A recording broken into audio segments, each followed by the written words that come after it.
किसान साथियों, आज की वीडियो में बात करने वाले हैं पौधे गन्ने में दूसरा खाद कौन सा डालना चाहिए और दूसरे पानी देते समय हमें कौन से कार्य करने चाहिए जिससे कि हमारा गन्ना बहुत ही शानदार ग्रोथ में आ सके और आने वाले दिनों में गन्ने की फसल से बहुत ही शानदार उत्पादन लिया जा सके। किसान भाइयों, जब भी आप अपने गन्ने में दूसरा पानी लगाते हैं तो दूसरा पानी लगाते समय हमारे गन्ने में खरपतवार बहुत ही ज़्यादा जम जाते हैं। तो सबसे पहले आपका कार्य यही है कि आपको अपने खेत में किसी भी प्रकार का कोई भी खरपतवार नहीं होने देना है। आप निराई गुड़ाई करवाइए और निराई गुड़ाई करवाने के बाद आपको अपने खेत से सारे खरपतवार बाहर निकलवाने देने हैं। यदि आप निराई गुड़ाई नहीं करवा पाते हैं तो किसान साथियों आप इसका स्प्रे भी कर सकते हैं और इस स्प्रे से आप जो गन्ने में जितने भी खरपतवार हैं वो सारे खत्म हो जाएंगे और आपके गन्ने पर भी कोई प्रभाव नहीं पड़ेगा। इसके लिए किसान साथियों आप हमारी वीडियो को देख सकते हैं। आपको वीडियो किसान साथियों आई बटन पर दे दूंगा, वहाँ पर जाकर के कौन कौन सी खरपतवार की दवाई मारनी चाहिए जिससे कि ये सारे खरपतवार नष्ट हो जाए, उसको देख सकते हैं। किसान साथियों, यदि हमारे चैनल पर पहली बार है तो चैनल को सब्सक्राइब करना मत भूलिएगा और चैनल को सब्सक्राइब करके बेल आइकन को प्रेस कर लीजिएगा जिससे हमारे आने वाले सभी वीडियो देख सकें। किसान साथियों, शुरू करते हैं आज की इस वीडियो के बारे में। जब भी आप दूसरा पानी लगाते हो तो खरपतवार को ख़त्म करने के बाद आपको जो खाद का इस्तेमाल में लाना है उसको लाना है सबसे पहले 30 से 35 किलोग्राम यूरिया। नाइट्रोजन की मात्रा यहाँ पर ज़्यादा नहीं लेनी है, ज़्यादा लेने पर आपके खेत में रोगों का अटैक ज़्यादा हो सकता है, इसलिए मात्र 30 से 35 किलोग्राम आपको यूरिया लेना होगा। यूरिया के साथ ही आपको लेना है एमओपी पोटाश। एमओपी पोटाश की जो मात्रा लेनी है वो लेनी है किसान साथियों 25 से 30 किलोग्राम प्रति एकड़ के हिसाब से। किसान साथियों, इसके साथ ही आपको लेना है सल्फ़र। सल्फ़र की मात्रा आपको यहाँ पर लेनी है 5 से 6 किलोग्राम प्रति एकड़ के हिसाब से लेनी होगी। सल्फ़र आपको किसान साथियों 90% या फिर 80% WDG वाला लेना है। आपको इन तीनों को अच्छी तरीके से मिला लेना है। मिला लेने के बाद आपको अपने गन्ने की लाइनों में बिखराव करवा देना है और अगले दिन सुबह ही आपको सिंचाई करवा देनी है। किसान साथियों, आपको एक ज़रूरी बात का ध्यान रखनी है कि आपको इस खाद का इस्तेमाल हमेशा शाम के समय करना है।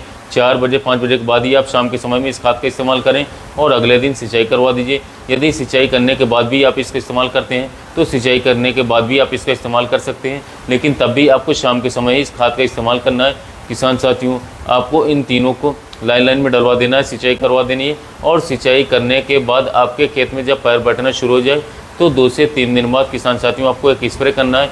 इस स्प्रे के रूप में आपको लेनी होगी लिक्विड किसान साथियों DAP। यदि आप DAP का उपयोग नीचे करते हैं तो आपको किसान साथियों उतना अच्छा रिजल्ट नहीं मिलता, लेकिन किसान साथियों लिक्विड DAP नैनो DAP के रूप में आपको बहुत ही बम्पर पैदावार मिलेगी, बहुत ही कम खर्च में। मात्र आपको 600 रुपये की आधा लीटर मिल जाएगी और इसका रिजल्ट बहुत ही अच्छा आपको देखने को मिलेगा। किसान साथियों, एक बार आप उपयोग करके ज़रूर देखिएगा। मैंने अपने किसान साथियों किसान भाइयों को सजेस्ट किया, काफ़ी अच्छे रिजल्ट उन्हें मिला। इसको मैं बता रहा हूँ, इसको आपको उपयोग ज़रूर करें। आपको मैंने 3 खाद बताई, सल्फ़र, यूरिया और पोटाश।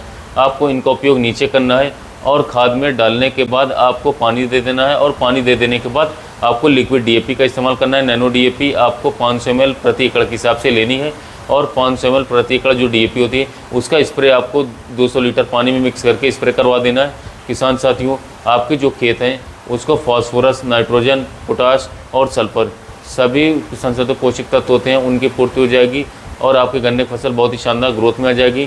किसान साथियों, आपके जो गन्ने का रंग होगा वो भी गहरा हरा रंग हो जाएगा और जो आपके गन्ने की बढ़वार होगी बहुत ही शानदार तरीके से चलनी शुरू हो जाएगी। आपके गन्ने फसल शुरुआत से ही मोटाई लेकर के चलेगा और शुरुआत से ही मोटाई लेकर के साथ साथ किसान साथियों आप देखेंगे कि आपके गन्ने की जो बढ़वार है अन्य किसान भाइयों के मुकाबले किसान साथियों बहुत ही अच्छी तरीके से होगी। तो किसान साथियों, आपकी गन्ने की फसल में दूसरे पानी के रूप में जितनी भी डोज बताएं किसान साथी बहुत ही शानदार तरीके से रिजल्ट देने वाली है, 100% आपको रिजल्ट देगी।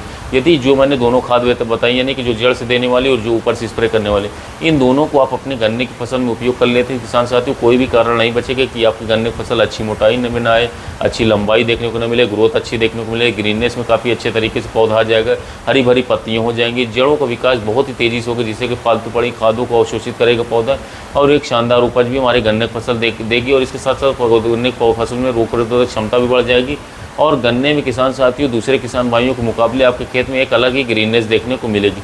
तो किसान साथियों, मैं डोज एक बार फिर दोहरा दे रहा हूँ आपको जड़ में लेना है, नीचे बिखराव के रूप में लेना है 35 किलोग्राम यूरिया, 20 से 25 किलोग्राम पोटाश प्लस इसके साथ किसान साथियों आपको जो मैंने एक और बताया उसको ले लेना है। इन तीनों को आपस में मिला करके अपने गन्ने की फसल में जड़ में दे देकर सिंचाई करवा देना है।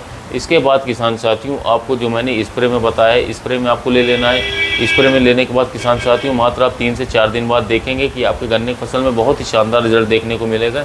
जितनी भी मैंने बताई किसान साथियों ग्रोथ से लेकर मोटाई से लेकर जड़ वृद्धि विकास सभी कुछ आपकी गन्ने की फसल बहुत ही तेज़ी से बढ़ना और रिजल्ट दिखना शुरू हो जाएगी।